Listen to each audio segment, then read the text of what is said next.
Poštovane kolegice i kolege, evo da se vratimo na temu Izvještaja o provedbi Zakona o obnovi zgrada oštećenih potresom za '23. godinu. Kao što sam u replici ministru navela, dakle nakon potresa u Italiji prije 15-ak godina i Talijani su povukli značajan dio sredstava iz Europskog fonda solidarnosti, ali su na kraju dosta tih sredstava morali vraćati natrag, ogromne iznose su vraćali natrag jer se otkrilo da su ih koristili neodgovorno i da su masovno preplaćivali poslove oko obnove.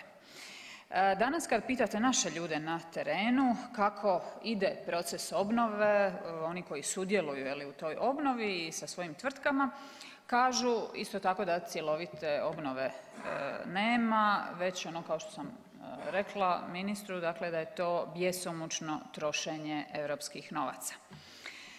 U tijeku je upravo i prijava Uredu europskog javnog tužitelja u Zagrebu u kojoj se opisuje kako se na projektima obnove Petrinje dogovaraju višestruko preplaćeni poslovi i u tome se navodi kako je ministar donio pravilnik koji omogućava zaobilaženje javnih natječaja i direktne pogodbe s nekim tvrtkama. Evo kažem što je navedeno i u medijima i zapravo sam pitala je li to politika da ajmo sad iskoristiti, bili su neki rokovi ugroženi, hoćemo li iskoristiti sva sredstva koja su nam na raspolaganju, pa ajmo sada ta sredstva koristiti što brže i što hitnije, ajmo direktno ugovarati te poslove da ih sve iskoristimo, pa ako kasnije bude i nekih problema i nekih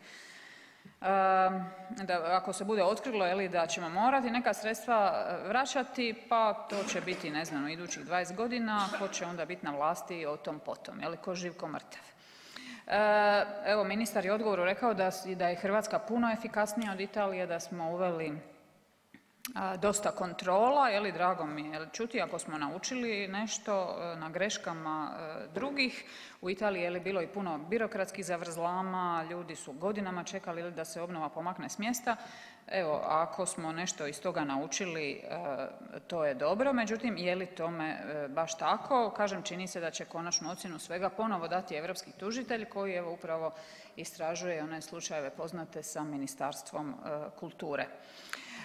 Možda bi se dalo dosta toga naći i ako pogledate financijske podatke nekih građevinskih tvrtki koje sudjeluju u procesu obnove, dakle rast njihove dobiti u posljednje vrijeme, ako usporedite '22., '23. godinu, pa nađemo evo možda i neke interesantne podatke ako usporedimo to i sa brojem nabava u kojima su sudjelovali. Evo, ja sam izvukla neke podatke, da ne spominjem sada tvrtke, ali rast dobiti nigdje nije manja ispod 100%, evo 236%, 485%, 1471% za jednu tvrtku, 140% itd., itd. Uglavnom, ima posla za malo analizirati sve te podatke.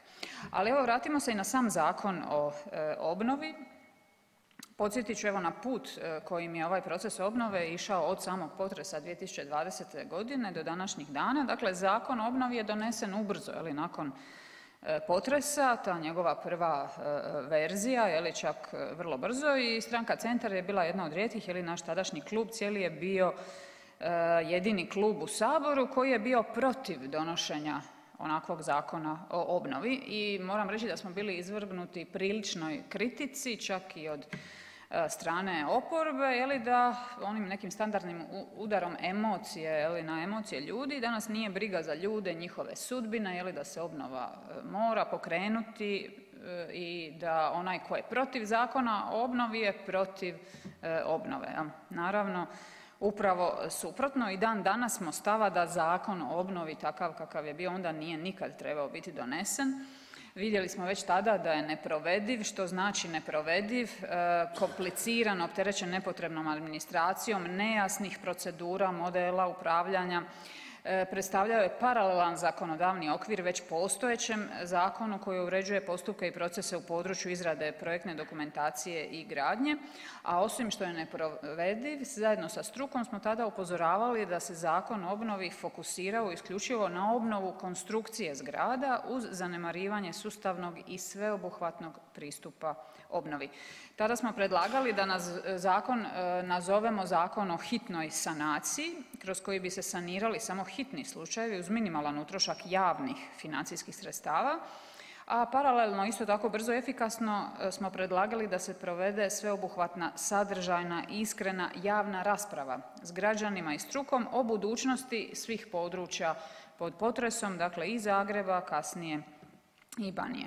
Dakle, rezultat rasprave bi trebao biti jedan plan razvoja i Zagreba i cijelog područja i onda novi zakon koji će sve to ubrzati i napraviti jednostavnijim i efikasnijim. Tada smo bili, evo utrošili neko vrijeme, izradili jednu brošuru u kojoj smo napravili mini analizu stanja u Zagrebu i predložili smo kroz nekoliko primjera neke blokovske projekte kao najbolje rješenje za cjelovitu urbanu obnovu jer mogu najbolje oživjeti stare priče i udahnuti nove u život grada. Umjesto samo jednog modela financiranja koji je tada predložen u zakonu, kasnije su ti modeli mijenjani, predložili smo i druge modele koji bi aktivirali druga sredstva i tako ili uštedili javna sredstva ili ih svrsishodnije utrošili. Dakle, predlagali smo mogućnost investicijskog financiranja iz dodane uporabne vrijednosti same oštećene, ali i neoštećene protupotresno nezadovoljavajuće zgrade i njihove čestice, dakle aktiviranje neiskorištenih podruma, tavana, dogradnja dodatnih etaža, aktiviranje dvorišta koja odgovaraju kapacitetima potrebnim za javne garaže i slično. I druga mogućnost investicijsko financiranje kroz prodaju po tržišnim cijenama i nove namjene državnih i gradskih nekretnina, posebno pojedinačnih stanova u višestambenim zgradama, ali i starih neadekvatnih zgrada za uredske poslove. Dakle, na sve smo to upozoravali tada, tražili smo cjelovitu obnovu, dakle da iskoristimo ovu priliku, nije svako zlo uvijek za zlo, da tu priliku iskoristimo zaista za cjelovitu obnovu cijelog područja, ne samo krpanje postojećeg stanja. Dakle, obnova ne smije biti tek sanacija šteta od posljednjeg potresa već još više i prevencija katastrofe prigodom sljedećeg potresa ili neke druge elementarne nepogode. Istovremeno obnova od posljedica potresa se nameće kao prilika za plansku urbanu obnovu koja će djelomično ispraviti štetne posljedice paušalne legalizacije. Dakle, evo zato nismo podržali tadašnji Zakon o obnovi, iza toga su slijedile izmjene zakona koje su isto tako donesene na brzinu, samo 7 dana javne rasprave, struka je imala višestruke primjedbe na taj zakon, a evo što danas kažu opet ljudi na terenu, kažem razgovarala sam sa nekima od njih koji evo i sudjeluju u samom procesu obnove, ponovo kažu da je zakon usporio procedure, uveo pravnu nesigurnost svima, kažu da će zbog tih pravnih nesigurnosti se moguće dogoditi da neki završe i u zatvoru, kaže nitko nema kontrolu nad jediničnim cijenama koje se ugovaraju. U Zagrebu imamo problem da je zacementiran prostor s nemogućnosti promjena u prostornom planiranju, ko će sad nakon svih milijuna koji su se uložili u bolnice, fakultete reći da oni nisu na dobrim lokacijama, da ih je možda trebalo i prenamijeniti, graditi nove suvremene sadržaje. Mislim puno posla u ovom izvještaju, puno posla je napravljeno, puno još ima pred Hrvatskom, međutim ono što Hrvatska nije iskoristila, dakle nije iskoristila priliku za cjelovitu obnovu cijelog područja pogođenim potresom. Što se tiče Zagreba,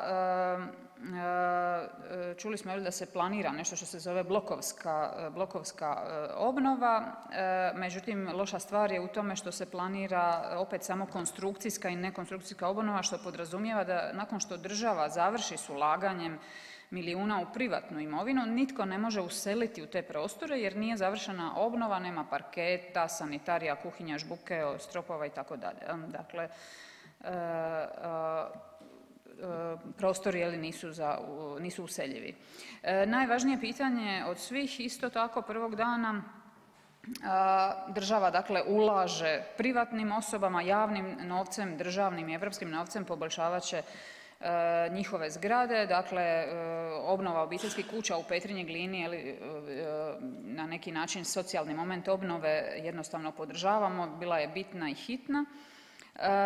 Međutim, evo pitanje se postavlja je li se moglo isto tako ove sve fondove iskoristiti i je li država mogla odlučiti da za područje cijele Hrvatske zapravo napravi jedan plan jer sigurno preko 75% građevinskog fonda je neusklađeno s današnjim standardima gradnje i po tome nesigurno za život. Znači statika, požar, sanitarni, higijenski uvjeti itd., itd.